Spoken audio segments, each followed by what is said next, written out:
estate planning and wills still remain an uncomfortable and taboo subject within many South African homes, despite National Wills Week, which is commemorated every year in September to educate citizens on wills as well as encourage them to have their wills drafted pro bono.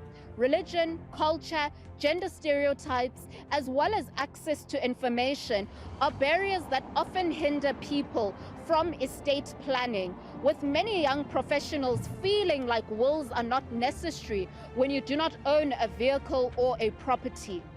Citizen Cam took to the streets to engage citizens on the importance of estate planning as well as debunk stereotypes and myths around wills. So first of all, the importance of estate planning. It is a heavily important subject within, obviously, our country. We have to understand, however, our country does at least have interstate and testate succession. So should you pass away without a will, it will divulge interstate, which will mean your closest relatives. If you have a nuclear family, it will go there. If you do not have a nuclear family, it will start extending. A will is very important. The statistics in South Africa is that almost less than 20% of the people die with a valid will. That's a very low percentage. And most of them are from a certain demographic group. So we're sitting with the whole group, most of them black people that don't have wills. And they are the ones who have the biggest fights at home. And a will can solve that. It will stop those fights that happen in the black communities.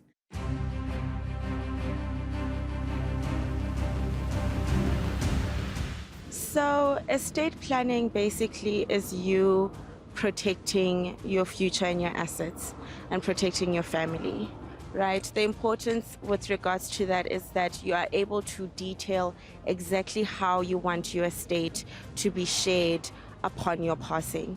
And also it assists, you know, when you do have to deal with a deceased estate, when there's a will, it is easier for the family to be able to, you know, even on their own, go to the masters, approach the master's office and actually be able to deal with the estate.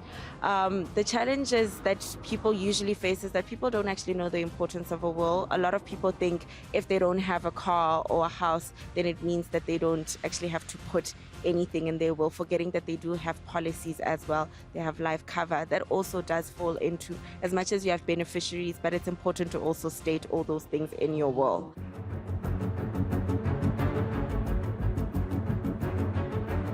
Look, mostly is usually the major assets, such as your house, the cars. These are the major assets that people have.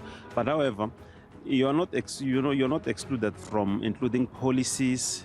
Although policies, you can actually nominate beneficiary on specific policies, but you can always use a will and add that the proceeds of such policy can be distributed to one particular individual, or it can be used to settle a house for the purpose of ensuring that the house is inherited by my children. Because when you are living, you are owing a house, right? If you die, then you are no longer able to pay your own house.